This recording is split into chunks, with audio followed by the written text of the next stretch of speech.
वासुदेवाय। ओम नमो भगवते वासुदेवाय। ओम नमो भगवते वासुदेवाय। ओम नमो भगवते वासुदेवाय। नमस्कृत्यं नारायणं नमस्ते नरं चैव नरोत्तमं नरं चैव नरोत्तमं देवीं सरस्वतीं व्यासं देवीं सरस्वतीं व्यासं जयम् उदीरयेत्। ततो जयमुदीरयेत्। नष्टप्रायेषु भद्रेषु नष्टप्रायेषु अभद्रेषु नित्यं भागवत सेवया नित्यं भागवत सेवया उत्तमश्लोके भगवति उत्तम श्लोके भक्ति नैष्ठिकी भक्ति भवति नैष्ठिकी। वासुदेवाय कृष्णाय वासुदेवाय सुखीनन्दनाय च देवकी नंदनाय च गोपकुमाराय नंदगोपकुमाराय ताये नमो नमः। गोविन्दाय नमो नमः। मुखं करोति वाचालं मूकं करोति वाचालं पङ्गुं लङ्घयितिं गिरिं पङ्गुं लङ्घयते गिरिं यत् कृपातमहं वन्दे यत्कृपातमहं वन्दे परमानन्द माधवम्। परमानन्दमाधवम्। मंगलाचरण। ॐ अज्ञानतिमिरान्धस्य ज्ञानाञ्जनशलाकया चक्षुरुन्मिलितं येन तस्मै श्रीगुरुवे नमः।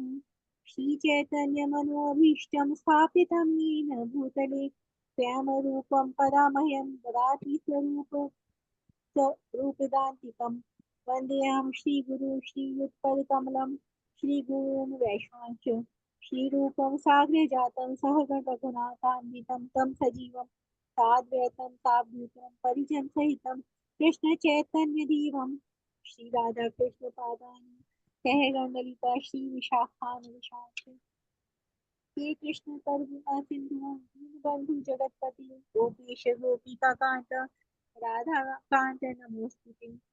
तप्त कांचन गौरांगी राधे वृंदावनीश्वरी कृष्णानुसुते देवी प्रणमामि। हरि प्रिय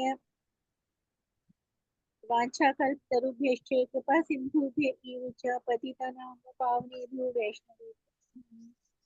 ओं विष्णुपादाय कृष्णपृष्ठाय भूतले श्रीमते भक्तिवेदान्त स्वामी नामिने नमस्ते सारस्वती देवी गौरवाणी प्रचारिणी निर्विशेष शून्यवादी पाश्चात्य देशतारिणी जय श्री कृष्ण चैतन्य प्रभु नित्यानंद श्री अद्वैत गदाधर शिवासादि गौर भक्तवृंद।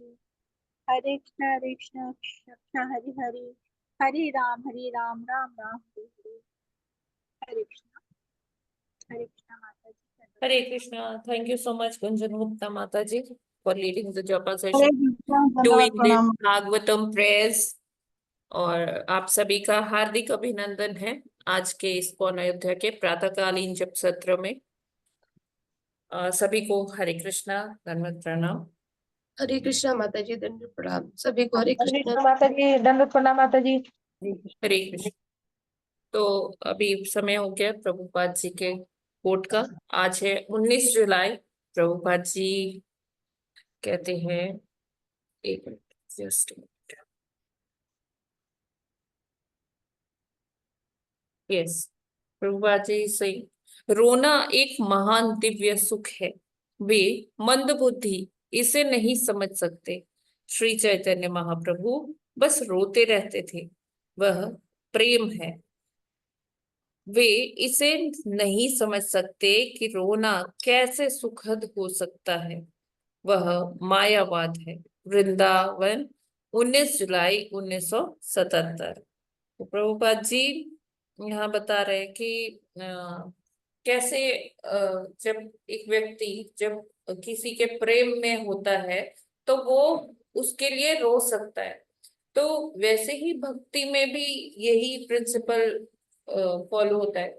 जैसे हम चैतन्य चरितामृत में जब हम पढ़ते हैं महाप्रभु के बारे में, चैतन्य महाप्रभु के बारे में, तो वो जगन्नाथ जी के लिए उनके मन में बड़ा विरह भाव होता था। और जब वो जो 15 दिन जब ज्वर लीला होती है जगन्नाथ की, उसमें तो बहुत ही क्रंदन किया करते थे। वैसे भी क्रंदन करते थे जगन्नाथ जी के लिए, लेकिन उन 15 दिनों में तो बहुत ज्यादा क्रंदन करते थे महाप्रभु, क्योंकि उनको विरह भाव फील होता था उनसे।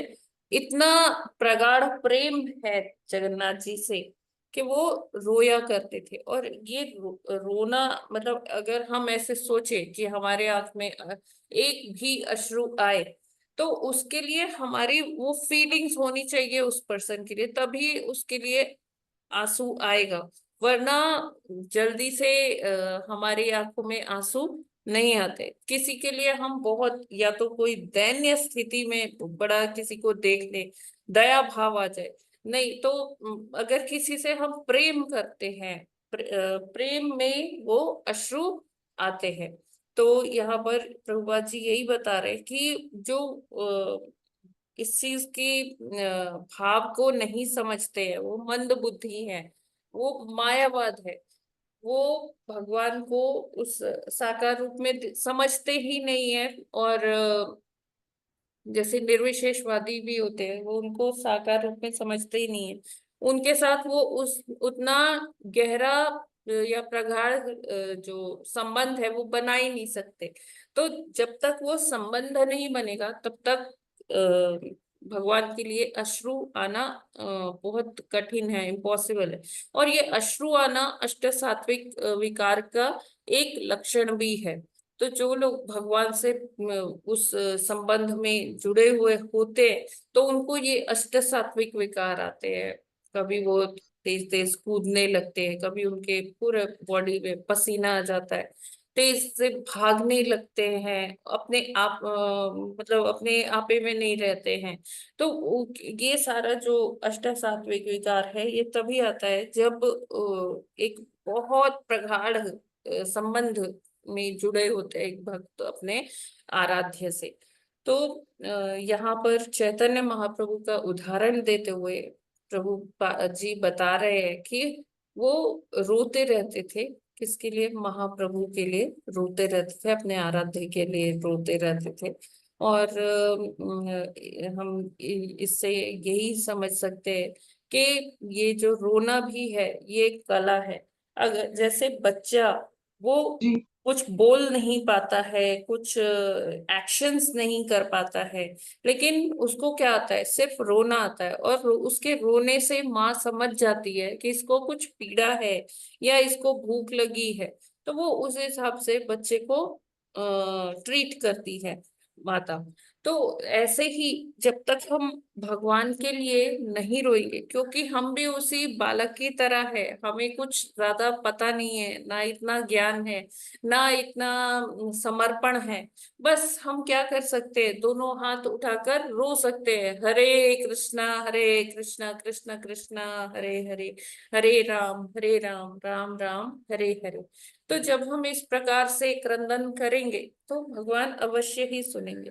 तो एक वो कथा आती है कि जब महाप्रभु दक्षिण के उसमें यात्रा पे गए थे, तो श्रीरंगम मंदिर के बाहर एक व्यक्ति थे। वो भगवत गीता को हाथ में पकड़ के सिर्फ रोते रहते थे, रोते रहते थे, रोते रहते थे। तो महाप्रभु का दृष्टि उन पर पड़ी, जब वो दर्शन करने गए वहां पर श्रीरंगम मंदिर में। तो बाहर आए तो उनकी दृष्टि ये व्यक्ति पर पड़ी। तो उन्होंने आसपास वालों से पूछा कि ये क्यों रो रहे हैं, क्या बात हो गई? तो सबने बताया कि ये इसी तरह से हर रोज इनका ये नित्य कर्म है, ये यहीं बैठ के इसी प्रकार रोते रहते हैं। तो महाप्रभु ने उनको उनसे पूछा कि महात्मन, आप यहाँ क्यों बैठकर इस प्रकार मंदिर के बाहर ऐसे अश्रुपात कर रहे, क्यों रो रहे? तो उन्होंने कहा कि मेरे भगवान ने इतना उपदेश दिया है और मुझसे बातें कही हैं, और मैं इतना अभागा हूँ कि मैं अनपढ़ हो गया, और अनपढ़ होने के कारण मैं पढ़ नहीं पा रहा हूँ कि मेरे भगवान ने मुझसे क्या कहा है। तो चैतन्य महाप्रभु ने उनको उनका आलिंगन किया, और जैसे ही उनका आलिंगन किया, उनको स्पर्श किया, तो उनको वो दिव्य ज्ञान की प्राप्ति हो गई, और वो उछलने लगे और खुशी से नाचने लग गए। और उनको एक मतलब वो समझ में आ गया कि गीता में ये क्या लिखा हुआ है, भगवान ने क्या कहा है।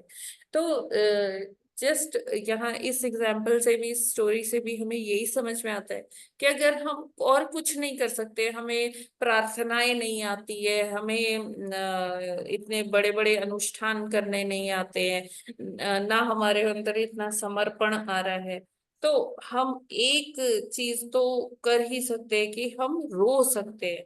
लेकिन रोना भी इतना आसान नहीं है, रोना भी एक कला है। और वो जी धीरे धीरे जब भगवान से प्रेम हमारा उस लेवल तक पहुंच जाएगा, उस स्तर तक आ जाएगा, तभी वो अश्रु भी हमारी नेत्रों में आएंगे भगवान के लिए। वरना मनुष्य हर चीज के लिए रोता है, धन के लिए रोता है, अपने संबंधियों के लिए रोता है, सब कुछ मतलब हर चीज के लिए रोता ही रहता है। लेकिन हमें चाहिए कि हम भगवान के लिए रोए, ऐसा प्रैक्टिस करें।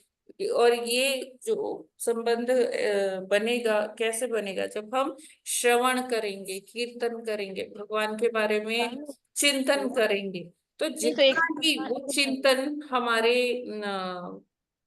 हम कर पाएंगे भगवान के लिए अपने अंतर मन में, उतना ही हमारा भगवान से संबंध प्रगाढ़ होगा, उनके प्रति हमारे मन में वो प्रेम हर रोज उसकी मात्रा बढ़ेगी। और फिर एक ऐसा स्तर आएगा कि हमें भगवान से विरह भाव होगा, और उनके लिए, उनके प्रति हमारे मन में आंसू, सॉरी मन में नहीं, मतलब हमारे नेत्रों में आंसू छलक आएंगे। हरे कृष्णा। जगत गुरु श्रील प्रभुपाद की जय।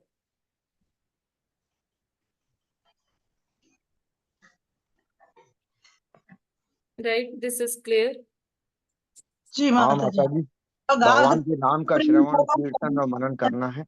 लेकिन माता जी, ये तो अष्ट विकार है, जो आंसू आते हैं, तो अष्ट विकार ज्यादा इम्पोर्टेंट है कि भगवान का हरे नाम का जप और कीर्तन, मनन, पाद सेवन देखिए, और ये अर्चन सब ज्यादा एक इम्पोर्टेंट है? प्रभु जी, ये सब एक क्रमिक विकास है। जितना हम नाम लेंगे, उतना ही हमें भगवान की लीलाओं में रुचि होगी, और फिर उतना ही भगवान के रूप में रुचि होगी। और फिर उसी, ये मतलब एक स्टेप बाय स्टेप प्रोसेस है ना। हम ऐसा नहीं कर सकते कि एक चीज छोड़ देंगे, दूसरी चीज कर लेंगे। तो वो रोना तभी आएगा, उसी स्तर पे होगा, जब हमारा प्रेम इतना भगवान से वो गहरा अगाध हो प्रेम, जाएगा। अगाध प्रेम। निश्चल प्रेम जिसे कहते हैं, उसके लिए कोई मतलब ये नहीं है कि हाँ हम प्रेम करें तो हमें कुछ मिलेगा। निश्चल प्रेम, हम्म, हरे कृष्णा माता अनमोटिवेटेड, जी, प्रणाम। अनमोटिवेटेड जिसे कहते हैं। जी हाँ माता। जी। हरे हरे कृष्णा कृष्ण। माता जी। यस माता जी। माता जी, वो अभी प्रभुपाद जी जो अग्नि पर वो दिखा रहे हैं, उसे क्या माने समझा रहे हैं? किससे? जैसे अभी आज, प्रभुपाद जी आज के हाथ कोर्ट में, में ना। जी जी, वही हाथ पे जो दिखा रहे हैं, हाँ, तो क्या वो समझ यही रहे हैं? कह रहे हैं कि रोना भी एक कला है। लोग सोचते हैं कि लोग दैन्यता में रो रहे हैं, दीन मतलब वो कुछ भगवान से मांगना चाह रहे हैं। लेकिन जो शुद्ध भक्त होते हैं, वो केवल भगवान की प्राप्ति के लिए रोते हैं कि भगवान अपने दर्शन दीजिए, भगवान मुझे अपनी सेवा का मौका दीजिए, मुझे अपने धाम बुलाइए। मतलब वो भगवान में इतने रमे हुए होते हैं कि उनको भगवान के लिए विरह होता है। तो एग्जाम्पल यहाँ चैतन्य महाप्रभु का दिया है। तो प्रभु जैसे अग्नि पर कुछ दिखा रहे हैं ना, उससे माने माता जी क्या माने समझ में? क्या माता जी, मुझे नहीं समझ में आ रहा आप क्या बोल रहे हैं। जैसे प्रभुपाद जी के उंगली पे कुछ दिखा रहे हैं ना प्रभुपाद जी। पिक्चर जो बनी है, जी जी जी। वो मोर पंख से जो बाद में आरती के बाद नहीं करते हैं। अच्छा, वो हाथ पर कुछ जैसे दिखा रहे हैं ना, वही हम सच में समझ में नहीं आ माता रहा। जी आरती के बाद करते हैं ना, चावल डुलाते हैं और मोर पंख से ओके ओके, भगवान को। ठीक ठीक बात, ठीक हाँ, बात वो फोटो है उनका। अच्छा। जी, आगे बढ़ते हैं भागवतम अध्ययन की तरफ। इस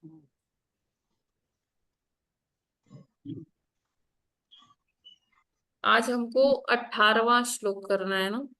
जी। यस माता जी प्लीज। 18वां श्लोक। षडिमे प्राकृताः सर्गा वैकृतानपि मे शृणु रजो भाजो भगवतो लीलेयं हरिमेधसः। हरे कृष्णा। हरे कृष्णा।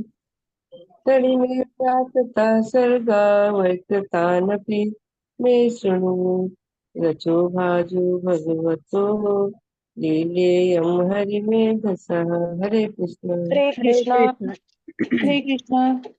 सडी में प्राकृता सर्गा वैकृतना नापि में श्रोणे अनु रजो भाजो भगवतो लीलयम हरि मेधस। हरे कृष्णा। हरे हरे कृष्णा। कृष्णा। षडी मे प्राकृताः सर्गा वैकृतानपि मे शृणु राजो रजो भाजो भगवतो लीलयं हरिमेधसः। हरे कृष्णा। सबको सादर हरे प्रणाम। कृष्णा। हरे कृष्णा। सदी में प्राकृता सर्गा वैकृता नामपि मे शृणु रजो भाजो भगवतो लीलेयं हरिमेधस। हरे कृष्ण। हरे कृष्णा। सड़ी भी प्राकृता सर्गा विकृता नामपि मे शृणु रजो भाजो भगवतो लीलेयं हरिमेधस। हरे कृष्णा। हरे हरे कृष्णा। पढ़िए माता जी। हरे कृष्णा। षडी मे प्राकृतः सर्गा वैकृतानपि मे शृणु रजो भाजो भगवतो लीलयं हरिमेधसः। हरे कृष्णा।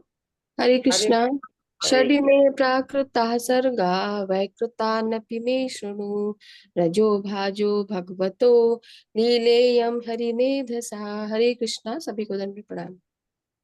हरे हरे कृष्णा। षडी में प्राकृताः सर्गा वैकृतानपि मे शृणु रजो भाजो भगवतो लीलेयं हरिमेधसः। हरे कृष्णा। सभी को दंडवत प्रणाम। हरे कृष्णा। हरे सभी को दंडवत प्रणाम।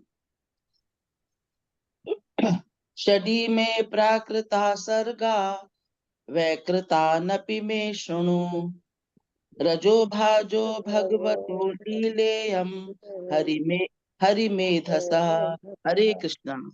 हरे हरे कृष्णा। सारे धन्यवाद प्रणाम। षडी में प्राकृता सर्गा वैकृतान अपि मे शृणु रजो भाजो भगवतो लीलेयं हरिम् एदसा। हरे हरे कृष्णा। कृष्णा। सणी में सदी में प्राकृतः प्राकृतः सर्गा वैकृतानपि मे शृणु रजो भाजो भगवतो लीलेयं हरिमेधस। हरे कृष्णा। सभी को दंडवत प्रणाम। हरे कृष्णा। सटी में प्राकृतः सर्गः वैकृतानपि मे शृणे रजो भाजो भगवतो लीलये हरिमेधसः। हरे कृष्णा। सभी को दंडवत प्रणाम। हरे हरे कृष्णा। कृष्ण।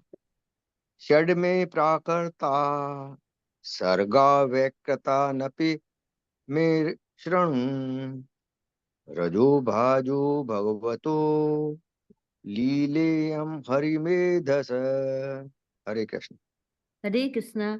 सदी में प्राकृतः सर्गा वैकृतान् अपि मे शृणु रजो भाजो भगवतो लीले अयम हरिमेधस। हरे कृष्ण। माता जी दंडवत प्रणाम। प्रभु जी दंडवत प्रणाम। सभी भक्तों को दंडवत प्रणाम। हरे कृष्ण। माता जी दंडवत प्रणाम। प्रभु जी दंडवत प्रणाम। सभी भक्तों को दंडवत प्रणाम। षट् इमे प्रकृता सर्गा विकृतान् अपि मे शृणु राजभाजः भगवता लीलायां हरिमेधसा। हरे कृष्णा। हरे कृष्ण। षडी में प्राकृतः सर्गा वैकृतानपि मे शृणु रजभाजो भगवतो लीलेयं हरिमेधसा। हरे कृष्णा। सभी को दंडवत प्रणाम। Hare Krishna. Thank you so much. शब्द अनुवाद श्रील प्रभुपाद जी के द्वारा। श्रील प्रभुपाद जी की जय। शब्दार्थ षट छठी, इमे ये सब, प्राकृता भौतिक शक्ति की, सर्गा सृष्टियां, वैकृतान ब्रह्मा द्वारा गौण सृष्टियां, अपि भी, में मुझसे, शृणु सुनो, रजः भाजः रजोगुण के अवतार ब्रह्मा का, भगवतः अत्यंत शक्तिशाली की, लीला लीला, इयं यह, हरि भगवान, मेधसः ऐसे मस्तिष्क वाले का। अनुवाद उपर्युक्त समस्त सृष्टियां भगवान की बहिरंगा शक्ति की प्रतीक सृष्टियां हैं। अब मुझसे उन ब्रह्मा जी द्वारा की गई सृष्टियों के विषय में सुनो, जो रजोगुण के अवतार हैं और सृष्टि के मामले में जिनका मस्तिष्क भगवान जैसा ही है।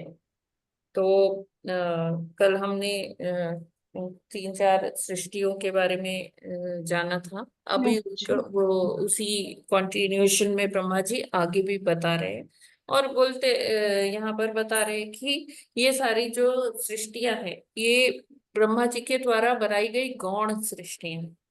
देखिए ऐसा होता है ना, एक बेसिक प्राइमरी होता है और एक सेकेंडरी होता है। तो एक मेन होता है और एक गौण जिसको हम कहते हैं ना, एक इम्पोर्टेंट है और एक महत्वपूर्ण है और बाकी सब गौण है। तो जो भगवान ने क्रिएट किया सृष्टि, वो क्या है, प्राइमरी है, वो नहीं मतलब फर्स्ट स्टेज की है, फर्स्ट कैटेगरी की है। और जो ब्रह्मा जी बना रहे हैं सृष्टियां, वो गौण सृष्टियां हैं। तो और इसमें ये बताते हैं ये सब क्या है, भगवान की बहिरंगा शक्ति के में मतलब के माध्यम से ये प्राकृतिक सृष्टियां बनाई जा रही हैं। और अब उसी के विषय में बता रहे हैं कि ब्रह्मा जी जो रजोगुण के अवतार है, तो भगवान के 3 गुणावतार हैं, है ना। तो जो श्री कृष्ण हैं, हम कह सकते हैं उनके 3 गुणावतार हैं। और वो गुणावतार कौन है, गुण के हेड ऑफ द डिपार्टमेंट कौन है, विष्णु जी। विष्णु जी, रजोगुण के हेड ऑफ द डिपार्टमेंट कौन है, ब्रह्मा जी ब्रह्मा जी। और उनके शिव जी। तमोगुण के शिव जी। अब यहाँ हम ये नहीं कह सकते कि ब्रह्मा जी रजोगुणी है। ब्रह्मा जी रजोगुणी नहीं है, हाँ, लेकिन उस डिपार्टमेंट को संभालते हैं जिसमें रजोगुणी लोग कार्य करते हैं, है ना। या हम इस प्रकार से कह सकते हैं कि ब्रह्मा जी सृष्टि करने के लिए रजोगुण को धारण करते हैं।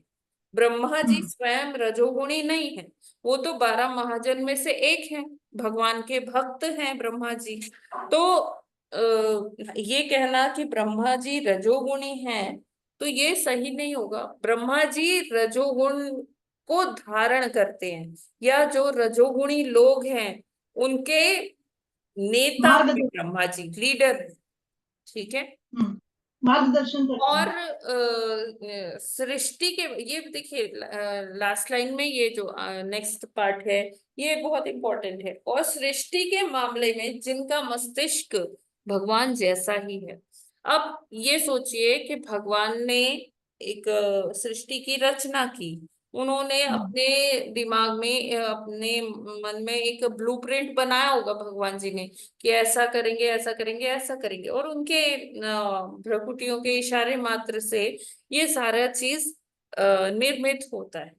तो अगर उसी वेवलेंथ पर ब्रह्मा जी कार्य नहीं करेंगे तो भगवान का जो ब्लूप्रिंट है वो कैसे काम करेगा। तो भगवान जी ने जब दिव्य ज्ञान दिया ब्रह्मा जी को, ब्रह्मा जी ने तपस्या की, तो भगवान ने जब उनको दिव्य ज्ञान दिया तो वो ज्ञान जो मिला ब्रह्मा जी को, तो वो उनका जो काम करने का तरीका है वो उसी ज्ञान के माध्यम से है ना। तो इसीलिए कह रहे हैं कि उनका मस्तिष्क सृष्टि के मामले में भगवान के जैसा ही कार्य कर रहा है। ये क्लियर हुआ क्या? सृष्टि हाँ करने माता जी, के मामले। भगवान ने सारा जो है ज्ञान दिया, इसलिए कह देते हैं कि भगवान के बराबर जो है ब्रेन से सृष्टि का करते हैं। लेकिन माता जी, ये एक शब्द जो आया है कि सृष्टि करने के लिए रजोगुण को धारण करते हैं, तो हाँ लोग कहते हैं कि सबसे अच्छी भक्ति तो धराधाम पे ही होती है, देवता लोग भी धराधाम पे आते हैं और लोग वो करते हैं। तो फिर ये सृष्टि का सृजन रजोगुण क्यों हुआ? ये तो सतोगुण ही भी हो सकता है ना पृथ्वी के लिए, यहाँ देखिए, सारे धारे कोई भी धामों। कार्य, कहीं भी कोई भी कार्य जब किया जाता है उसके लिए पैशन चाहिए होता है, उसके लिए एनर्जी चाहिए होती है ना। हम यहाँ भूलोक में भी जो कार्य करते, अपने नित्य कर्म करते हैं और जो भी सेवाएं करते हैं, वो सेवाएं सतोगुणी तो हो सकती है, लेकिन वो कार्य करने के लिए हमें एनर्जी चाहिए, है ना। वो जब तक एक पैशन नहीं होगा उस चीज के लिए, हमारे मन में एक करने के लिए वो उत्साह नहीं होगा, तब तक वो कार्य नहीं होगा। और ये हमें कहाँ से मिलता है? रजोगुण से मिलता है। उत्साह माता जी रजोगुण से मिलेगा? हाँ जी, ये तो बिल्कुल। अच्छा। सतोगुणी व्यक्ति तो बहुत संतोषी रहेगा ना। माता जी, हरे यस। कृष्णा माता, पूछे पूछे आप। हरे कृष्णा माता जी। कल के कॉन्टेक्स्ट में हाँ भी यही क्वेश्चन मेरे दिमाग में था। कल डिस्कशन में ये हुआ था कि देवता लोग जो होते हैं वो सतोगुणी होते हैं। हाँ फिर वो लोगों से बहुत बहुत उन लोगों ने बहुत सारे मीन वर्क भी क्यों किए हैं, फिर उनसे ऐसे काम कैसे हो जाते हैं? क्योंकि जैसे कि फॉर एग्जाम्पल इंद्र, वो तो जब देखो किसी ना किसी के पीछे मेरा पोस्ट ले लेगा बोल के लगे रहते हैं। कभी कभी चंद्र जी ने भी ऐसा काम किया है। तो हाँ। फिर अगर वो सतोगुणी में रहते हैं, सतोगुण में, हम्म। तो वो तो हमेशा पूजा पाठ या भगवान के भक्ति या फिर गुड डीड्स में होने चाहिए। Then how come they do such जी काइंड ऑफ जी जी थिंग्स? जी। वो चीज। यस माता जी। तो ये हम्म। जो देवतागण होते हैं, होते तो ये भी भौतिक लोक के ही वासी है ना। थोड़ा इनका वो भक्ति जी इन्होंने ज्यादा कर लिया, कुछ परोपकार इन्होंने ज्यादा कर लिया, तो इनको स्वर्गलोक की प्राप्ति हो गई। ठीक है, देवता बन गए। ठीक है। अभी क्या है कि हाँ, देवता लोगों का क्या होता है कि इनका डायरेक्ट कनेक्शन ब्रह्मा जी से होता है।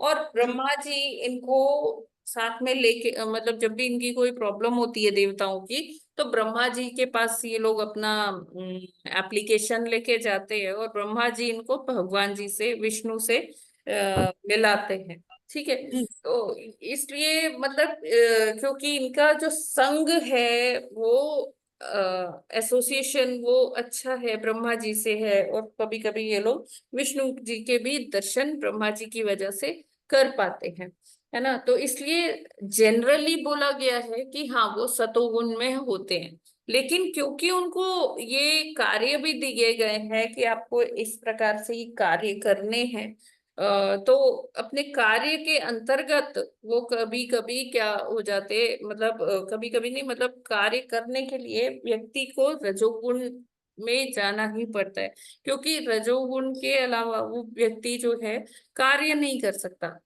सतोगुण में वो तपस्या तो कर सकता है दीर्घ काल तक, लेकिन जब कोई कार्य करना होगा तो वो रजोगुण के बिना कार्य करने की क्षमता, मतलब वो जो कार्य करने के लिए एक अंदर से एक वो राग उत्पन्न होता है, जुनून आता है, पैशन आता है, वो रजोगुण से ही आता है।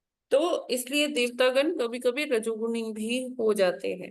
और दूसरी चीज है, एक ही इंद्र या एक ही देवता नहीं हुए, ये हर बार चेंज होते रहते हैं। कितने कितने इंद्र हो चुके हैं, है ना, कितने कितने देवता हो चुके हैं। तो हमको सब को एक ही जनरलाइज नहीं कर देना चाहिए कि देवता तो ऐसे ही होते हैं, है ना। कुछ इंद्र बहुत जी अच्छे भी हुए हैं, कुछ मतलब एक्सेप्शंस आर ऑलवेज देयर। है ना। तो वो उनका कई बारी इनसिक्योरिटी हो जाती है कि जब कोई बहुत तपस्या करता है तो उनको लगता है कि स्वर्ग ही सबसे अच्छा है, तो ये मनुष्य लोग जो तप कर रहे हैं या कुछ कर रहे हैं तो वो, या राक्षस लोग कुछ कर रहे हैं तो मेरा सिंहासन प्राप्त करने के लिए कर रहे हैं। तो वो थोड़ी सी इनसिक्योरिटी हो जाती है, तो जी इसलिए ऐसा होता है। नहीं, मेरा क्वेश्चन दिमाग में एक तो ये चीज है, जो इंद्र जी जो घोड़ा चुरा चुरा लेते हैं वो, हाँ और हाँ चंद्र देवता जो एक बार ऐसे कुछ कार्य किए थे तो उनको श्राप मिला था, उनका उनका बॉडी में घटने घाव हो लग गए गया, थे। हाँ हाँ हाँ घटने लग। हाँ, उसी से मुझे ये कल का कॉन्टेक्स्ट से ये क्वेश्चन आया था माता जी। ठीक है, हाँ धन्यवाद। ये होता है माता जी, ये अलग अलग लीलाएं भी होती है भगवान की कुछ समझाने के लिए। एक्चुअली वो जी चंद्रदेव का ऐसा आता है कि उनके 27 नक्षत्र पत्नियां हैं चंद्रदेव जी की, लेकिन जी वो रोहिणी नक्षत्र, रोहिणी अपनी पत्नी रोहिणी जो रोहिणी नक्षत्र के नाम से जानी जाती हैं, उनसे ही वो ज्यादा आसक्त थे। तो बाकी जो और कन्याएं थी, 26 कन्याएं, तो उन्होंने फिर दक्ष महाराज जी से ये इसका शिकायत किया कि वो तो रोहिणी के साथ ही ज्यादा आ सकते हैं, हमें तो टाइम ही नहीं देते। तो हम्म। फिर जो है इसलिए उनको आगे श्राप मिला था ऐसा। ऐसे ही जस्ट मैं बोल रही हूँ माता जी, वो पार्शलिटी करने लग गए थे। ओके, तो ये ठीक है जो माता। देवता होते हैं, तो देवता लोग हमें ये समझना चाहिए, होते तो ये भी भौतिक प्राणी ही है ना, जी जी है ना। जी बिल्कुल। जी तो जी भौतिक जी प्राणियों में आ जाते हैं राग द्वेष मोह। ब्रह्मा जी तक मोहित हो गए थे जो सिर्फ बुद्धि तत्व के बने हैं। तो जी फिर जी। हम लोग की क्या मतलब उसमें विषाद, वो आएगा ना। विषाद। जी जी। और ठीक है। माता जी ये तो केवल एक पोस्ट है ना, ब्रह्मा जी भी पोस्ट है, इंद्र भी पोस्ट ही है। हाँ that's what I am saying कि केवल एक ब्रह्मा नहीं हुए, एक इंद्र नहीं हुए, कितने जी कितने इंद्र अब तक आ चुके हैं, है ना। जी जी। जी एक माता जी ये इसका, ये जो था, इसमें आपने कहा जिसका जिनका मस्तिष्क भगवान जैसा है, तो जैसे कि एक मूल कॉपी होती है और एक कार्बन कॉपी होती है, तो क्योंकि सृजन का कार्य करना था तो भगवान ने तो प्राथमिक सृजन की, तो सेकेंडरी जो थी वो ब्रह्मा जी को करनी थी, लेकिन हाँ क्योंकि सृजन कार्य है तो वैसा ही करना होगा जैसे कि भगवान ने किया, तो इसीलिए उनका भी मस्तिष्क जो है वो भगवान की तरह से देखिए ऐसा। माता जी हम कार्बन कॉपी नहीं कह सकते, क्योंकि अच्छा। केवल सृष्टि करने का जो ज्ञान था वो भगवान ने हम्म, दिया है। हाँ हाँ हाँ बिल्कुल। मतलब ब्रह्मा जी को उन्होंने शक्त्यावेश किया है, वो शक्ति करने के लिए आवेशित किया है बस।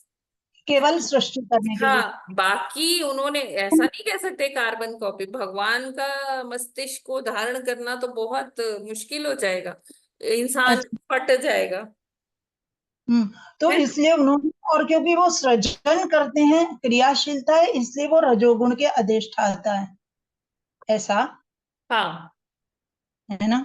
हाँ जी माता जी ऐसा लगता है आपको सुनकर कि रजोगुण इसको इसलिए बोलते हैं, सृष्टि के सृजन को, कार्य को, कि भक्ति से जब हम विमुख होते हैं तो जो कार्य होता है वो रजोगुण कहलाता है, शायद ऐसा है। नहीं नहीं नहीं नहीं, ब्रह्मा जी तो भगवान की सेवा कर रहे हैं ना। तप भी हाँ तो माता जी। किए। ब्रह्मा जी हाँ तो भगवान की सेवा करने के लिए ये कार्य कर रहे हैं, भगवान का आदेश है उनको, हाँ भगवान से माता जी, ठीक है। विमुख होके वो ये कार्य नहीं कर रहे हैं। क्रियाशीलता गुण होती है रजोगुण। भगवान का अच्छा ठीक है आदेश माता जी। है, हाँ, ब्रह्मा विमुख जी ने नहीं। ये कार्य जो कर रहे हैं वो सेवा मान के कर रहे हैं, तभी वो उनसे प्रार्थना कर रहे हैं कि मैं इसके लिए अयोग्य हूँ, मुझे इतना कुछ नहीं आता, तो आपका आशीर्वाद के बिना मैं नहीं कर पाऊंगा, है ना। हम्म। तो जी। भगवान हाँ उनको फिर अपना आशीर्वाद देते हैं, आशीर्वचन उनसे कहते हैं कि आप करिए, आप बिल्कुल भी टेंशन नहीं लीजिए, आप कर पाएंगे मेरे आशीर्वाद से। तो भगवान का पूरा पूरा सपोर्ट है उनको। हाँ माता जी, तो इसका है ना? मतलब ये हुआ, क्योंकि आध्यात्मिक जगत ही मेन जगत है, तो आध्यात्मिक जगत से भौतिक जगत अलग है, इसलिए इसके जो है सृजन के कार्य को रजोगुण बोलते होंगे फिर, है माता जी, ऐसा है क्या? देखिए मैंने बताया कि रजोगुण, देखिए प्रकृति, ये भौतिक ये ब्रह्मांड जो है ये सारा भौतिक जगत है, ठीक है। और ये भौतिक जगत में कार्य करने के लिए वो रजोगुण, वो प्रकृति के 3 गुण बनाए गए, इसीलिए बनाए गए कि सतोगुण की अपनी कैरेक्टरिस्टिक्स है, रजोगुण की अपनी है और तमोगुण की अपनी है। तो रजोगुण चाहिए हमें यहाँ भौतिक जगत में कार्य करने के लिए, क्योंकि आध्यात्मिक जगत में तो सारे क्या होते हैं, प्रकृति के 3 गुणों से ऊपर होते हैं। तो जो भी हाँ भगवान की माता जी। सेवा होती है तो वो एकदम इन 3 गुणों की उनको जरूरत ही नहीं है ना, वहां पर ये 3 गुण पाए जाते हैं, है ना। सब शुद्ध सतों में होते हैं। तो वो जो शुद्ध भक्त होते हैं उनको ये रजोगुण की जरूरत ही नहीं है, ना वहां पर होता है रजोगुण। लेकिन भौतिक जगत में जब कोई कार्य किया जाता है तो उसके लिए रजोगुण की जरूरत होती है अच्छा माता जी, ठीक है। है ना। चलिए। तो हाँ माता जी। ब्रह्मा जी ने जो सृष्टि करते हैं, ब्रह्मा जी वैसे आप ये समझिए कि ब्रह्मा जी भगवान के अनन्य भक्त हैं, 12 महाजन में से एक है ना। तो वो रजोगुणी नहीं है, लेकिन हाँ माता वो जी। रजोगुण को धारण करते हैं इसलिए कि वो ये सृष्टि करने का विशद कार्य, जो ये इतना कॉम्प्लेक्सिटी भरा ये कार्य है, तो वो उसे कर पाए, है ना। और गुणावतार जब हम कहते हैं कि भगवान अगर रजोगुण में होंगे तो वो कैसे होंगे, ब्रह्मा जी के जैसे होंगे, ठीक है ना। भगवान का हाँ माता जी। रजोगुणी अवतार ब्रह्मा है,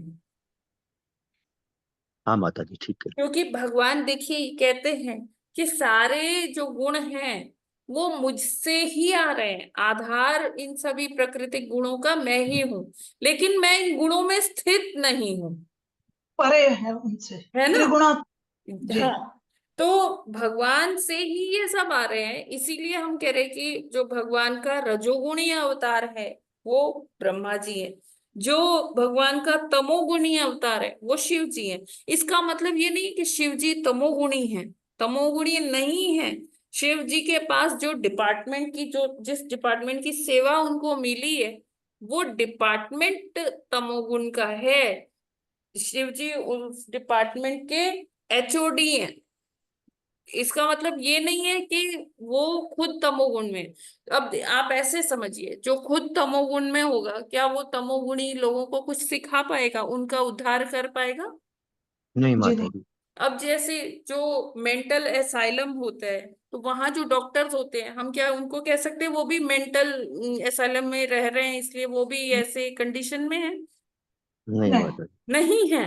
वो केवल उनको ठीक करने के लिए वहां पर है, या उनका भरण पोषण, उनका एक लाइफस्टाइल सुधारने के लिए वो डॉक्टर्स वहां पर है मेंटल असाइलम में, वो पागल नहीं है। इज इट ओके, क्लियर हाँ है? माता जी, लेकिन 2 दिन पहले ये आया था हम्म। कि शिव जी जो है सिर्फ संहार नहीं करते हैं, सृष्टि का पालन भी करते हैं, जो कि हाँ विष्णु जी का काम है, और जी संहार भी करते हैं। जी तो जी जी। सृष्टि का पालन और संहार तो ये भगवान का ही कार्य है ना, सौंपा हुआ। तो फिर ये तमोगुणी का काम क्यों है? तमोगुणी का काम ये नहीं है। तमोगुण काम, तमोगुणी इस काम काम को ये है तमोगुणी क्यों कहा गया है? कि जो भूत प्रेत पिशाच इस सब योनि के होते हैं, राक्षस, वो अ, विष्णु जी को नहीं मानते हैं, वो शिव जी को जी मान। को अपना वो मानते हैं, है ना। तो शिव जी को ये सेवा मिली हुई है कि ठीक है ये आपकी बात मानते हैं, इनके उद्धार के लिए आप इनको गाइड करिए। तो शिव जी उनको रीडायरेक्ट करते हैं, जन्म जन्मांतर उनको लगते हैं, लेकिन उनको रीडायरेक्ट करते हैं, विष्णु भक्ति में उनको लाते हैं, क्योंकि यही एकमात्र तरीका है उनके उद्धार का। हाँ माता जी, अच्छा हो गया। तो ये तो माता जी जो है बिना शरीर वाले हुए भूत प्रेत और पिशाच जिनको ये गाइड करते हैं, तो ये खास तौर पे काम इनका, इसलिए तमोगुणी कहलाता है। और जो मानव या अन्य जीव हैं मानव उनके भी लिए है इनके प्रभु क्या जी, क्या कार्य मानव हैं भी जो कि तो तमोगुणी कहलाते हैं? मानव भी तो तमोगुण में होते हैं। अच्छा माता जी। तमोगुणों में भी होते हैं लेकिन सतोगुण में भी होते हैं। और कि देखिए अ, आज आप देखिए, अगर आप अपने चारों तरफ देखेंगे आपको शिव भक्त ही शिव भक्त मिलेंगे, जी हाँ माता बहुत जी, सारे। है ना। तो हाँ माता जी, वो आज विष्णु जी की सेवा में है, या विष्णु जी की आराधना कर रहे हैं, या कृष्ण की आराधना कर रहे हैं, वो लोग पहले कभी ना कभी वो शिव भक्ति में ही थे। अच्छा माता जी ऐसा है। हाँ, तो धीरे धीरे उनका, शिव जी ने उनका एक तरह से माइंड वॉश किया, मतलब उनको सही ज्ञान दिया, उनको रीडायरेक्ट कर दिया विष्णु जी की तरफ, कृष्ण की तरफ, राम की तरफ। हाँ, क्योंकि कई जन्म जन्मांतर तक जो है ये योनियां चलती रहती हैं, तो इसका मतलब ये हुआ कि वे किसी न किसी योनि में जो है शिव के भक्त थे। और तो शिव ने उनको डायरेक्ट किया, तो वो दिखाई देता है कि यस, विष्णु जी की या भगवान की वो करते हैं।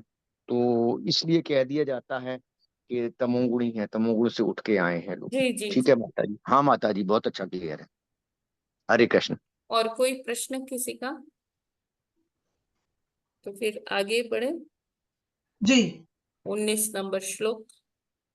19वां श्लोक। पति। सप्तमो मुख्य सर्गस्तु षडीवधस्तस्तु छाम चयः वनस्पत्यौषधिलता त्वक्सारा विरुधो द्रुमाः। हरे कृष्णा। बाकी फिर सब लोग बाद में पढ़ लेंगे, है ना। ये छोटे छोटे हैं, इनको हम जल्दी से पढ़ के करते हैं। हाँ शब्दार्थ और अनुवाद श्रील प्रभुपाद जी के द्वारा। श्रील प्रभुपाद जी की जय। सप्तम, सातवीं, मुख्य, प्रधान, सर्ग, सृष्टि, तु, निस्संदेह, षट्विध, 6 प्रकार की, तस्थुषाम, न चलने वालों की, च भी, यह, वे, वनस्पति, बिना फूल वाले, फल, वृक्ष, औषधि, पेड़ पौधे जो फल के पकने तक जीवित रहते हैं, लता लताएं, लता लताएं, त्वक्सारा, नलीदार पौधे, विरुध, बिना आधार वाली लताएं, द्रुमा, फल फूल वाले वृक्ष। अनुवाद। सातवीं सृष्टि अचर प्राणियों की है जो 6 प्रकार के हैं। फूल रहित, फल वाले वृक्ष, फल पकने तक जीवित रहने वाले पेड़ पौधे, लताएं, नलीदार पौधे, बिना आधार वाली लताएं, तथा फल फूल वाले वृक्ष। तो जैसे हम जो ये जड़ प्रकृति है, जो पेड़ पौधे हैं, उसमें भी कई प्रकार के, 6 प्रकार के बताए गए हैं मैत्री मुनि के द्वारा। तो वो कहते हैं कि फलों के, फलदार वृक्ष है, और कुछ ऐसे वृक्ष होते हैं जैसे ही उसमें फल आते हैं तो वो वृक्ष नष्ट हो जाते हैं। इसका उदाहरण क्या है? केला, है ना। उसमें गेहूं में माता जी गेहूं होते हैं, हाँ, गेहूं हाँ जी, होते हैं। जी चावल होते हैं। जी चावल भी है। जी। हाँ, सीरियल्स में इसी तरीके के होते हैं। नहीं, मतलब यहाँ फल की बात हो रही है खाने ना। में बनाना अ, बनाना। हाँ, बाकी यस, ये हमारे जो ये सीरियल्स है, ये भी हाँ इसी कैटेगरी में आ सकते हैं। जी जी बिल्कुल। नलीदार, नलीदार पौधे जैसे कमल। कमल। कमल, कमल। कमल क्या होता है? नलीदार होता है ना। जी जी कुछ साग भी ऐसे ही होते हैं जो खाए जी। जाते हैं, है ना।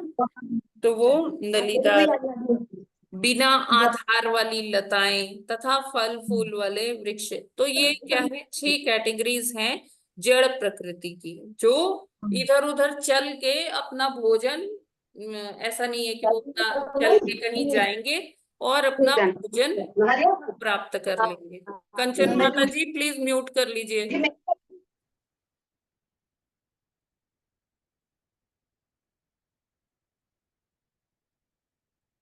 ठीक है। फिर आता है 20 नंबर श्लोक। जी 20वां श्लोक। उत्स्त्रोतसस्तमः माया प्राया अंतः स्पर्शा विशेषिणः। हरे कृष्णा। शब्दार्थ और अनुवाद। उच्च स्तोत्र तसह ऊर्ध्वगामी नीचे से ऊपर की ओर, तमः प्रायः प्रायः अचेत, अंतः स्पर्शा भीतर कुछ कुछ अनुभव करते हुए, विशेषणा नाना प्रकार के स्वरूपों से युक्त, सारे अचर पेड़ पौधे ऊपर की ओर बढ़ते हैं, वे अचेत प्राय होते हैं, किंतु भीतर ही भीतर उनमें पीड़ा की अनुभूति होती है, वे नाना प्रकार में प्रकट होते हैं। तो अगर देखा जाए, अगर हिरार्की ऐसी है कि जो ये पेड़ पौधे हैं, जब हम उनमें से कुछ उनको तोड़ते, उनमें से फल तोड़ते हैं या उनके पत्ते तोड़ते हैं, तो ऐसा नहीं है कि उनको पीड़ा नहीं होती, पीड़ा होती है, लेकिन उनकी चेतना बहुत निम्न स्तर पे होती है, तो इसलिए उनको पीड़ा बहुत कम होती है। फिर उससे ऊपर जो होते हैं वो हम कह सकते हैं कि पशु होते हैं, पशु को भी पीड़ा होती है, लेकिन वो मतलब सहनशील थोड़े होते हैं और वो इतना नहीं चिल्लाते हैं। उसमें पशुओं में भी अलग अलग कैटेगरीज होती हैं, तो जो पशु को ज्यादा मतलब वो उनको ये पीड़ा नहीं होती, और जैसे और जिनकी चेतना और विकसित होती है तो उनको दर्द का वो अनुभूति होती है। और इसमें सबसे ऊपर जो कैटेगरी में आते हैं वो मानव आते हैं, उनको जरा सा भी कुछ चोट लग जाए तो फिर वो बहुत चिल्लाते हैं, उनको पीड़ा होती है उनको, है ना, इस तरह से। तो अनुभूति चेतना के साथ साथ ये जो पीड़ा की अनुभूति है ये भी बढ़ती जाती है। तो इसीलिए हमारे लिए शास्त्रों में बताया गया कि हम, हमारा जो आहार है वो पेड़ पौधों से संबंधित शाकाहारी हमारा भोजन होना चाहिए। हमें पशुओं को मारकर हिंसा नहीं करनी चाहिए, क्योंकि पशुओं को बहुत ज्यादा पीड़ा होती है ना। तो मनुष्यों के लिए जो आहार बताया गया है वो क्या है, शाक सब्जियां फल इत्यादि का है, ठीक है, क्योंकि इसमें हिंसा नहीं मानी जाती है। और फिर हम वो भगवान को ऑफर कर सकते हैं, वो अभक्ष्य पदार्थ नहीं है, भगवान को ऑफर करने योग्य है। और जब भगवान जी को ऑफर हो जाता है तो फिर वो प्रसाद बन जाता है, तो उससे फिर हमें जितने भी जो पाप करके, जैसे हम किसी को पीड़ा पहुंचाते हैं तो वो जो पाप के भागी बनते हैं, तो वो पाप उससे नष्ट हो जाता है। ठीक है जी 21 नंबर भी कर ली।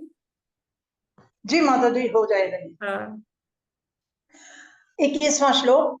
तिरश्चामष्टमः सर्गः सोऽष्टाविंशद्विधो मतः अविदो भूरितमसो घ्राणज्ञा हृदय वेदिनः। हरे कृष्णा। शब्दार्थ अनुवाद और तात्पर्य श्रील प्रभुपाद जी के द्वारा। श्रील प्रभुपाद जी की जय। शब्दार्थ।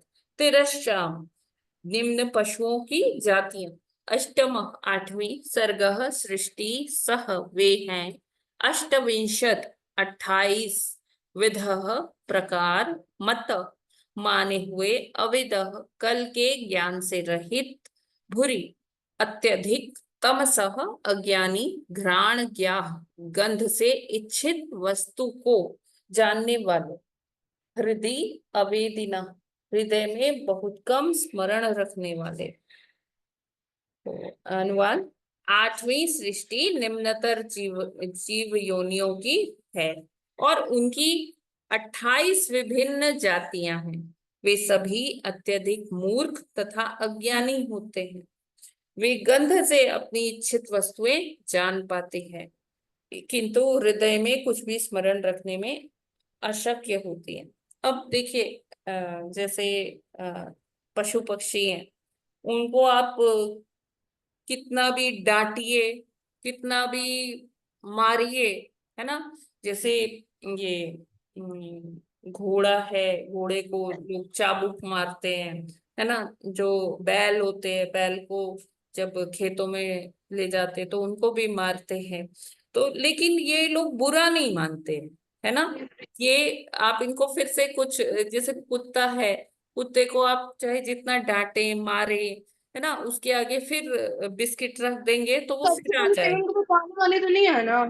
हाँ? सब्जी वाले टिफिन के ऊपर। कंचन माता जी प्लीज म्यूट कर लीजिए।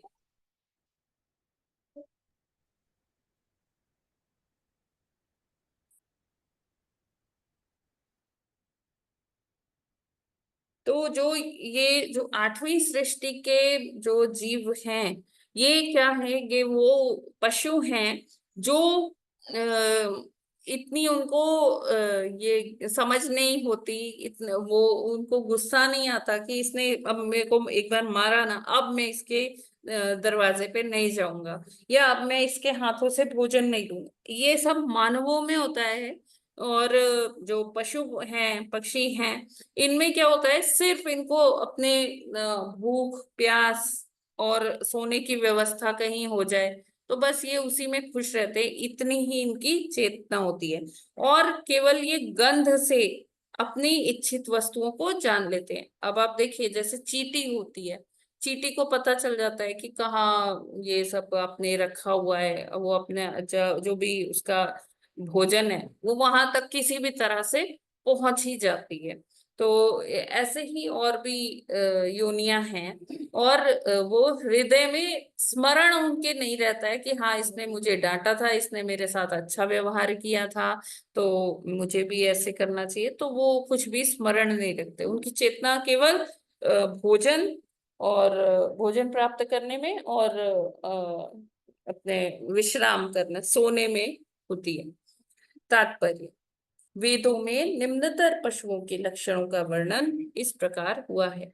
अथेते तरेषां पशूनाः अश्ना पिपासे एवाभि विज्ञानं न विज्ञातं वदन्ति न विज्ञातं पश्यन्ति न विदुः स्वस्तनं न लोकालोकविति यद्वा भूरि तमसो बहुरुषः घ्राणेनैव जानन्ति हृदयं प्रति स्वप्रियं वस्तवेव विन्दन्ति भोजन शयनाद्यर्थं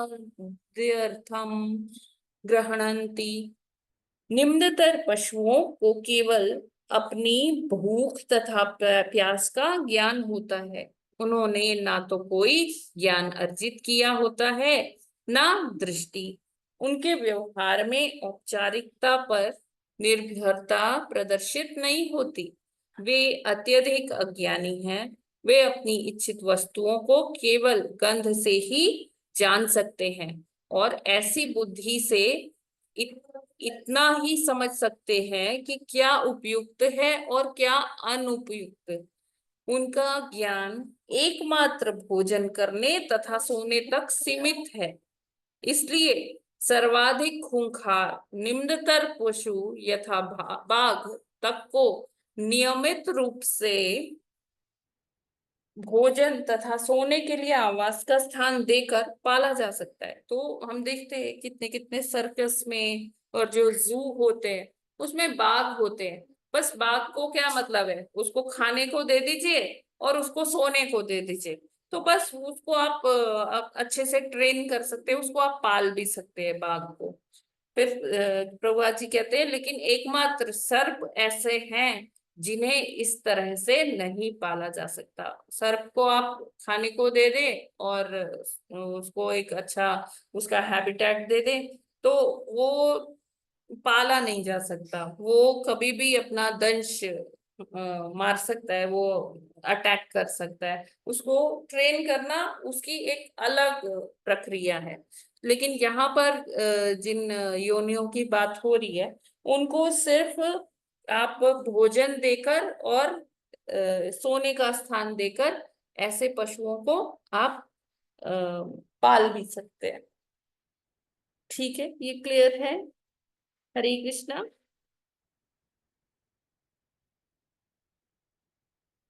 हरे जी माता जी। कृष्ण। हाँ, हरे कृष्णा।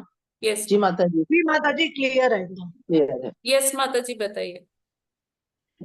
मंजुला माता जी आप कुछ हाँ कह रहे हैं? जी माता जी, आया, सब समझ में आया कि जी जी जी ये जो जानवर होते हैं ये निम्न श्रेणी के होते हैं, इनकी रिक्वायरमेंट बहुत कम होती है। यस। और इनको खाने का पदार्थ सोने की जगह मिल जाए तो वो उसमें आराम से रह सकते हैं। लेकिन सिर्फ सर्प एक ऐसा जानवर है जिसके लिए आप ये सब नहीं कर सकते, फिर भी आपको डंक मारेगा, आप कितना भी जी उसको जी खाना पीना दें वो फिर। जी, ठीक। हरे 22 कृष्ण। नंबर श्लोक। जी 22वां श्लोक। गौरजो महिषः कृष्णः सूकरो गवयोरुरुः द्विषफाः पशवश्चेमे अविरुद्धश्च सत्तमा। हरे कृष्ण। शब्दार्थ और अनुवाद श्रील प्रभुपाद जी के द्वारा। शब्दार्थ: गौ गाय, अजह बकरी, महिष भैंस भैंस, कृष्णा एक प्रकार का बारहसिंगा, शुक्र सुअर, गव्य पशु की एक जाति, नीलगाय, रुरु हिरण, द्विशफा दो खुर वाले, पशवा पशु, च भी इमे ये सभी, अवि मेढ़ा, उष्ट्र ऊंट, च तथा सत्तम हे शुद्धतम। तो अनुवाद: हे शुद्धतम विदुर, निम्नतर पशुओं में गाय, बकरी, भैंस, काला बारहसिंघा, सूकर, नीलगाय, हिरन, मेढ़ा तथा ऊंट ये सब दो खुरों वाले हैं। तो जो दो नाखूनों वाले होते हैं, जिनके दो नाखून होते हैं, उनको कहते हैं दो खुर वाले जानवर, और ये सब उसी कैटेगरी में आते हैं। आगे बढ़ते हैं। 23 नंबर श्लोक। 23वां श्लोक।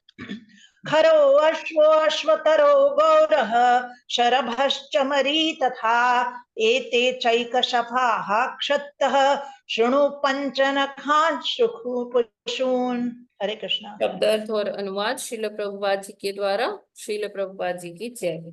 खर गधा, अश्व घोड़ा, अश्वतरः खच्चर, गौर सफेद हिरन, शरभ भैंसा, चमरी चमरी गाय तथा इस प्रकार एते ये सभी, च तथा एक केवल एक, शफा खुर, क्षतः हे विदुर, शृणु सुनो, पंच पांच, नखान नाखून वाले, पशुओं पशुओं के बारे में, घोड़ा, खच्चर, गधा, गौर, शरभ भैंसा तथा चंवरी गाय, इन सबों में केवल एक खुर होता है। अब मुझसे उन पशुओं के बारे में सुनो जिनके 5 नाखून होते हैं। 24वां श्लोक। जी। श्वासृगालो वृको व्याघ्रो मार्जारः शशशल्लकौ सिंहः कपिर्गजः कूर्मो गोधा च मकरादयः। हरे कृष्ण। शब्दार्थ और अनुवाद श्रील प्रभुपाद जी के द्वारा। श्रील प्रभुपाद जी की जय। श्वा कुत्ता, श्रृगाल सियार, वकः लोमड़ी, व्याघ्र बाघ, मार्जरः बिल्ली, शश खरगोश, शल्लकौ सजारू स्याही जिसके शरीर पर कांटे होते हैं, सिंह शेर, कपिह बंदर, गजह हाथी, कूर्मः कछुआ, गोधा गोसाप या गो, च भी मकर आदय मगर इत्यादि, कुत्ता, सियार, बाघ, लोमड़ी, बिल्ली, खरगोश, सजारू स्याही, सिंह, बंदर, हाथी, कछुआ, मगर, गोसाप या गो इत्यादि के पंजों में 5 नाखून होते हैं। वे पंचनख अर्थात 5 नाखूनों वाले पशु कहलाते हैं।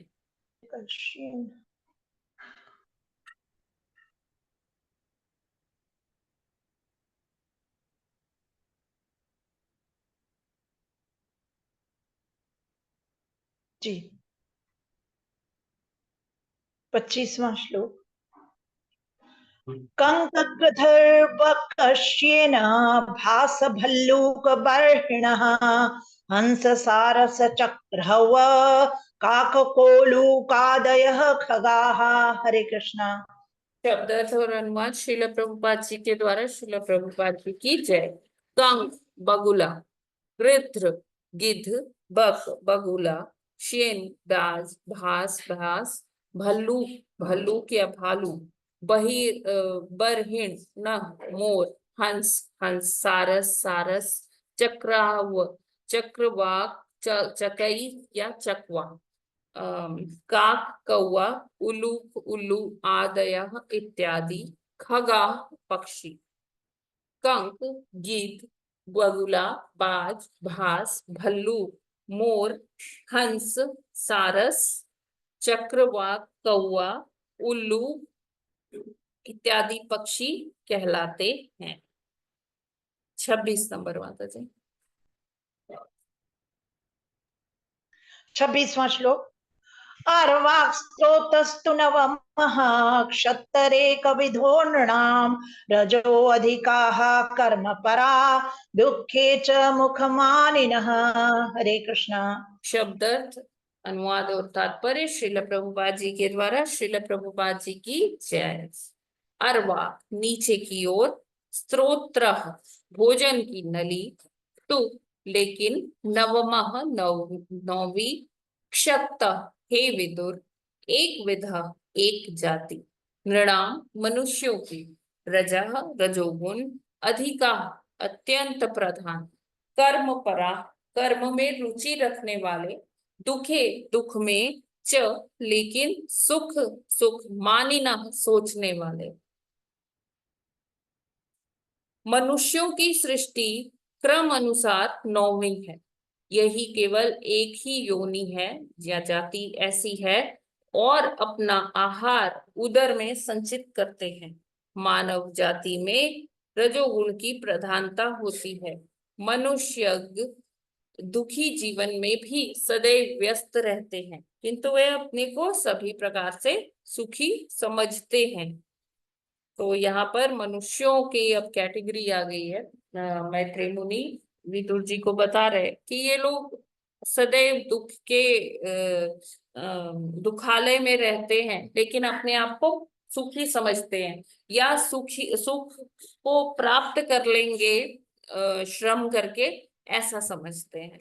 और ये लोग अपना आहार प्राकृतिक चीजों से, प्राकृतिक पेड़ पौधे से पा सकते हैं और अपना आहार को कुकिंग भी कर सकते हैं। इनमें जो होता है बुद्धि होती है। तात्पर्य, मनुष्य पशुओं से अधिक कामुक होता है, अतः मनुष्य का यौन जीवन अधिक अनियमित होता है। पशुओं में संभोग का एक नियत काल होता है, किंतु मनुष्य में ऐसे कार्यों के लिए कोई नियमित समय नहीं है। मनुष्य भौतिक दुखों से छुटकारा पाने के लिए उच्चतर एवं उन्नत स्तर की चेतना प्राप्त मनुष्य भौतिक दुखों से छुटकारा पाने के लिए उच्चतर एवं उन्नत स्तर की चेतना प्राप्त हुई होती है, किंतु अपने अज्ञान के कारण वह ये सोचता है कि उसकी उच्चतर चेतना जीवन की भौतिक सुविधाओं के संवर्धन के निमित्त है। इस तरह उसकी बुद्धि का आध्यात्मिक साक्षात्कार के बजाय पाश्विक लालसाओं, खाने, सोने, रक्षा करने तथा संभोग करने में दुरुपयोग होता है। भौतिक सुविधाओं में अग्रसर होकर मनुष्य अपने को अधिक दुखी अवस्था में ले जाता है, किंतु भौतिक शक्ति के द्वारा मोहित किए जाने से वह अपने को सदैव सुखी समझता है, भले ही वह कष्टों से क्यों ना घिरा हो। मनुष्य जीवन की ऐसी दुखी अवस्था उस प्राकृतिक आरामदेह जीवन से भिन्न है जिसका भोग पशु तक भी करते हैं। तो प्रभुपाद जी यहाँ ये समझाना चाहते हैं कि हम भी क्या पशु की तरह से वही 4 काम कर रहे हैं, खाना, पीना, सोना और वंश वृद्धि करना, और पशु भी यही करते हैं। पशु इसके लिए कोई श्रम नहीं करते, कोई ऑफिस नहीं जाते, कोई धन नहीं कमाते, लेकिन फिर भी वो वही काम कर रहे हैं। और हमारी चेतना इतनी उच्च स्तर की है, हम भी वही काम कर रहे हैं। तो क्योंकि हम मोहित होते रहते हैं माया के द्वारा। हमें लगता है कि हमें ये जो उच्च स्तरीय चेतना मिली है, इस चेतना के माध्यम से हमारा कार्य क्या है, अपने जीवन में सुख सुविधाओं का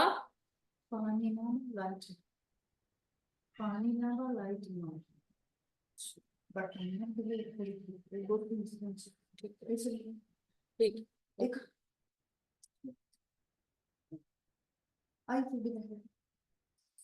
हरे Krishna, sorry for the interruption. तो मनुष्य को ये लगता है कि जो उसको ये उन्नत चेतना मिली है, वो किस लिए मिली है? कि जीवन में अच्छे से अच्छा सुख संसाधन को जुटाने के लिए। और क्यों हो रहा है? क्योंकि वो मोहित हो रहा है माया के द्वारा, और उसे लगता है कि वो बहुत सुखी है, और अगर सुखी नहीं है तो वो और अधिक श्रम करके वो सुखी हो जाएगा। तो हम इसी मोह में अपना पूरा जीवन निकाल देते हैं, और पशुओं की भांति ही कार्य करते रहते, खाना पीना सोना और वैश्यवृद्धि करना। तो इसमें हमें ये सोचना होगा कि हम मनुष्य से कैसे इतनी भगवान ने जो हमें चेतना दे रखी है, तो हमें उस चेतना का सदुपयोग करना है। हम जबकि वो चेतना का ऐसे ही वेस्ट कर रहे हैं। हरि बोल, हरे कृष्णा। ये क्लियर है ना? जी माता जी, इस संदर्भ में जैसे कि वो ऊंट को दी जाती है कटीली झाड़ियों में, उसको आनंद आता है, कोई भी और हाँ जी, भोजन बिल्कुल। निकलता रहता है, वो उसको ही स्वाद लेके बहुत अच्छा हाँ हाँ जी। वही दशा है मनुष्य की। हरे कृष्ण माता जी, इसमें जैसे एक श्लोक के बाद दूसरा जैसे आ रहा है, और पहले जैसे पक्षी, पेड़ पौधे आए, फिर जानवर आए, एक खुर वाले आए, फिर दो खुर वाले, फिर 5 नाखून वाले, जैसे फिर उसके बाद मनुष्य आए। तो इसका मतलब वो उसी क्रम में आ रहा है कि पहले वो ज्यादा बुद्धिमान है, फिर 5वें वाले ज्यादा बुद्धिमान है उसके ऊपर वालों से, फिर क्योंकि इस तरह से क्रम आ रहा है, ऐसा माता मतलब जी, है क्या? आपको ऐसा लगता है क्या कि वो खरगोश और वो पेड़ हम लोग से ज्यादा बुद्धिमान है? नहीं नहीं, मनुष्य तो हाँ बाद में आ रहा है ना। हाँ। तो उसी मनुष्य बुद्धिमान है, मतलब तो उसी क्रम में बता रहे हैं ना माता जी। हाँ, तो ये मनुष्य बुद्धिमान है तो मनुष्य वाला क्रम बाद में आया है, फिर अब हाँ देवताओं वाला आएगा। तो इसका तो जैसे इसमें तो फिर 5 नाखून वाले ज्यादा है, उससे 2 नाखूनों वाले से विकसित, इसका मतलब ये है क्या? हाँ माता जी, बिल्कुल। हमारी 5 उंगलियां हैं, तो हम 5 उंगलियों से ज्यादा अच्छे से काम करते हैं ना।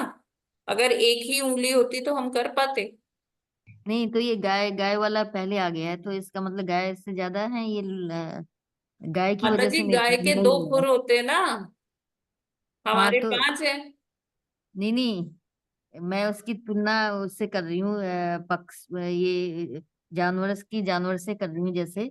हाँ, तो गाय के बाद कुत्ता सियार, ये इसका वर्णन किया गया है, तो ऐसा ऐसा भी कुछ है कि उनकी चेतना में भी कोई अंतर है? देखिए यहाँ वो कामधेनु और सुरभि की बात नहीं हो रही है माता जी।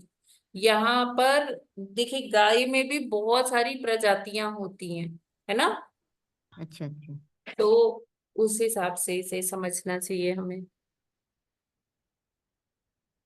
जी, मतलब क्रम उसी में इसी में हाँ आ रहा जी है। जी जी, जी बिल्कुल। हरे कृष्णा माता जी। हरे कृष्णा माता जी। माता जी, जैसे जो माता जी सवाल कर रही हैं कि पहले निम्न चेतना वाले जो है हाँ जीव हैं, हाँ उनको हाँ उन्होंने उत्पन्न किया, फिर लास्ट में उन्होंने मनुष्य को जो है बनाया, जो सबसे जी ज्यादा हायर चेतना वाला जी मनुष्य था। जी तो जी माता जी, अगर हम इसको विज्ञान के पॉइंट ऑफ व्यू से देखें तो देखिए, विज्ञान में भी तो यही लिखा है कि पहले मनुष्य जंगल में जो था, उसके बाद उसमें जैसे जैसे म्यूटेशन होता गया, उसकी बुद्धि और विकसित होती चली गई, तो जी। लास्ट में मनुष्य ही आया। चाहे वो विज्ञान के पॉइंट ऑफ व्यू से देखा जाए, चाहे वो अध्यात्म के पॉइंट ऑफ व्यू से देखा जाए। तो हाँ जहां तक जी। मैं समझ रही हूँ कि ब्रह्मा जी ने पहले निम्न क्रम के जो जीव थे वहां से उन्होंने शुरुआत की, लास्ट में फिर उन्होंने लेकिन मनुष्य को माता बनाया। जी, ऐसा उल्लेख आता है कि हमें ऐसा नहीं सोचना चाहिए। भगवान जब दृष्टिपात करते हैं और ब्रह्मा जी को बीज वो देते हैं, तो वो एक साथ प्रकृति सारे जीवों को से गर्भस्थ हो जाती है। ऐसा हमें नहीं सोचना चाहिए कि ये पहले आया, ये बाद में आया। तो फिर माता जी, फिर या तो ये है कि जो वर्णन वेद व्यास जी ने अपने शास्त्र में किया है, उसमें उन्होंने शुरुआत की, पहले वो निम्न चेतना हाँ, वाले शुरुआत उन्होंने ऐसे की कि हाँ निम्न चेतना से होते हुए उच्चतर तो चेतना मनुष्य तक। लेकिन उत्पन्न सब एक साथ हुए थे। हाँ, क्योंकि यहाँ डार्विन्स थियोरी ऑफ एवोल्यूशन बिल्कुल वो नहीं है, हाँ, बोगस उससे साबित अलग हुई है जी ना? माता जी। हाँ तो बस वर्णन शास्त्रों में क्रमानुसार हुआ अब है, तो निम्न जीव साइंस भी उसे एकदम ऑब्सलीट मानती है प्राचीन। हाँ जी माता जी, वो तो बिल्कुल अलग है, डार्विन थ्योरी बिल्कुल अलग है। जी मतलब शास्त्र में वर्णन ऐसा हुआ है कि निम्न हाँ चेतना से हर चेतना में गए जी हैं, जी जी लेकिन बिल्कुल। उत्पत्ति सबकी एक साथ हुई है। हाँ जी, जी माता जी, हरे कृष्णा माता हरे जी। कृष्णा। और कोई प्रश्न है तो ले सकते हैं। माता जी, ये यस 6 तक जो सृष्टियां थी वो पूर्व में हुई थी, भगवान की बहिरंगा शक्ति से हुई थी, हाँ, और उसके बाद की जो है सारी ब्रह्मा जी जो द्वारा की गई भगवान के निर्देशन में। तो शुरू की जो ब्रह्मा जी 6 भी जो भगवान के निर्देशन में कर रहे, बहिरंगा शक्ति का उसमें हाथ है। अच्छा, लेकिन माता जी जो पहले की 6 सृष्टियां हैं वो वृहद भगवान के शरीर में हुई कि ब्रह्मा के अंदर हुई? 7वें से लेके तो अलग है, वो ब्रह्मा जी ने ही की। हम्म। 6 सृष्टियां हुई कहाँ? भगवान के विराट रूप में हुई कि ब्रह्मा जी के अंदर ही हुई वो? ब्रह्मा जैसे जी के अंदर कैसे होगी प्रभु जी? ब्रह्मा जी तो खुद एक भौतिक प्राणी है, जीव है। अच्छा, वो तो तो ब्रह्मांड में हुई ना, जो कारण सागर में ब्रह्मांड आता है हाँ भगवान के रोम छिद्रों से, इस हाँ, ब्रह्मांड के अंदर सृष्टि होती है। अच्छा, ठीक है माता जी। पहले वो ब्रह्मांड बना, फिर उस ब्रह्मांड में भगवान ने रॉ मेटीरियल्स क्रिएट किए, और फिर अच्छा, ब्रह्मा जी को सौंप दिया कि अब आप इसमें और सृष्टि करिए। ठीक है माता जी। यस, और कोई प्रश्न है क्या, या कोई कमेंट्स?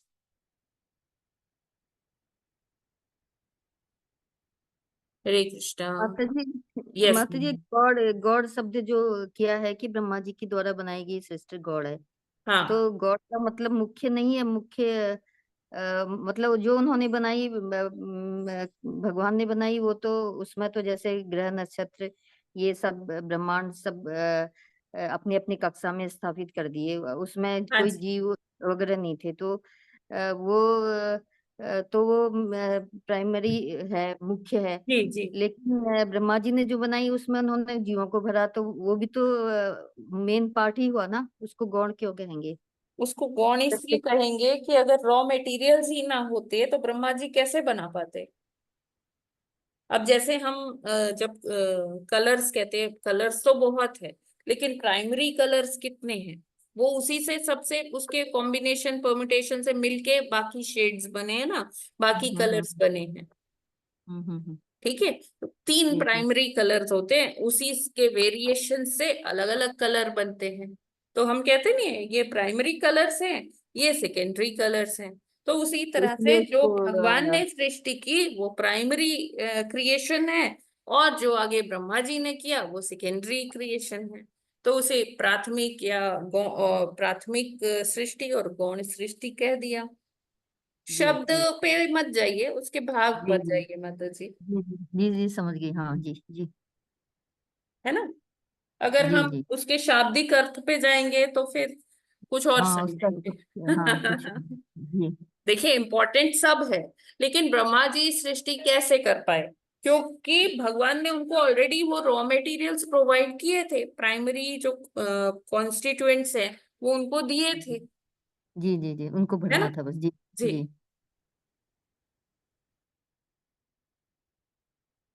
ठीक है, तो और कोई प्रश्न है? नहीं है तो हम लोग यहीं पर विराम करते हैं। और 22 तारीख से चातुर्मास है, तो आप लोग उसके लिए प्रिपरेशन कर सकते हैं। ठीक है, ग्रंथराज श्रीमद् भागवतम की जय। जगत गुरु श्रील प्रभुपाद की जय। नामाचार्य हरिदास ठाकुर की जय। अनंत कोटि वैष्णव भक्त वृंद की जय। वाञ्छाकल्पतरुभ्यश्च कृपा सिन्धुभ्य एव च पतितानां पावनेभ्यो वैष्णवेभ्यो नमो नमः। हरे कृष्णा। हरे कृष्ण माता जी, दंडवत प्रणाम। हरे कृष्ण माता जी, दंडवत प्रणाम। सभी माता जी और सभी प्रभु जी को दंडवत प्रणाम।